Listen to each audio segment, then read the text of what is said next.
कहानियों से हमें जीवन में बहुत अच्छी शिक्षा मिलती है, इसलिए मैं आपको एक छोटी सी कहानी सुनाऊंगा जिसे आप ध्यान से सुनिएगा। अवसर की पहचान। पहाड़ी क्षेत्र में नदी किनारे एक छोटा सा गांव बसा हुआ था। उस गांव के लोग बहुत धार्मिक प्रकृति के थे। गांव के बीच में ही स्थित मंदिर में सभी गांव वाले दैनिक पूजा अर्चना करते थे। उस मंदिर की देखभाल की जिम्मेदारी वहाँ के पुजारी पर थी, जो मंदिर परिसर में ही निवास करता था। वह सुबह से लेकर रात तक ईश्वर की अर्चना में लीन रहता था। एक दिन गाँव पर प्रकृति का कहर मूसलाधार बारिश के रूप में टूटा, जिससे गांव की नदी में बाढ़ आ गई। बाढ़ का पानी जब गांव में प्रवेश कर गया तो गांव के लोग घर छोड़कर सुरक्षित स्थान पर जाने की तैयारी करने लगे। एक व्यक्ति को गांव छोड़कर जाने के पहले मंदिर के पुजारी का ध्यान आया और वह भागता हुआ मंदिर पहुंचा। वहां पहुंचकर वह पुजारी से बोला, पंडित जी, बाढ़ का पानी हमारे घरों में घुसने लगा है। धीरे धीरे बढ़ते हुए वो मंदिर तक भी पहुंच जाएगा। यदि हमने गाँव नहीं छोड़ा तो बाढ़ से बह जाएंगे। हम सभी सुरक्षित स्थान पर जा रहे हैं, आप भी हमारे साथ चलिए। लेकिन पंडित उस व्यक्ति के साथ जाने को राजी नहीं हुआ। वह बोला, मैं तुम लोगों जैसा नास्तिक नहीं हूँ, मुझे भगवान पर पूरा भरोसा है। पूरे जीवन मैंने उसकी आराधना की है, वह मुझे कुछ नहीं होने देगा। तुम लोगों को जाना है तो जाओ, मैं यहीं रहूंगा। किसी भी तरह से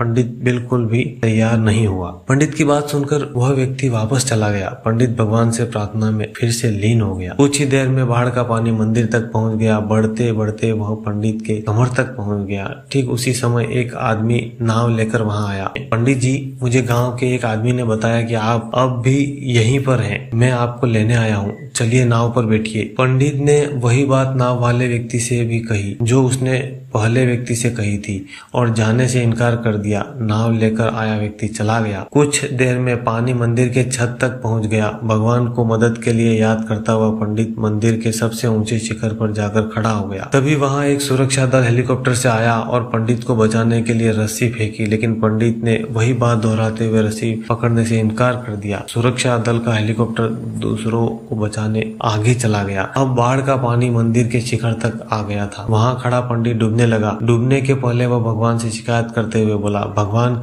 मैंने पूरा जीवन तुझे समर्पित कर दिया। मैंने तुझ पर इतना विश्वास रखा, फिर भी तुम मुझे बचाने क्यों नहीं आए? पंडित की शिकायत सुनकर भगवान प्रकट हुए और बोले, अरे मूर्ख, मैं 3 बार तुझे बचाने आया था। पहली बार मैं भागते हुए तुम्हारे पास आया और गांव वालों के साथ गांव छोड़कर चलने को कहा। फिर मैं लेकर आया नाव और अंत में हेलीकॉप्टर। अब इसमें मेरी क्या गलती है? तुमने मुझे पहचाना नहीं। पंडित को अपनी गलती समझ में आ गई, लेकिन तब तक बहुत देर हो चुकी थी। सीख। इस कहानी से हमें क्या शिक्षा मिलती है? जीवन में अवसर बिना बताए दस्तक देते हैं, हम उन्हें पहचान नहीं पाते और जीवन भर शिकायत करते रहते हैं कि अच्छा सफल जीवन जीने का हमें अवसर ही प्राप्त नहीं हुआ। इसलिए अवसर किसी भी रूप में सामने आए, उसे अपने हाथ से जाने नहीं देना चाहिए।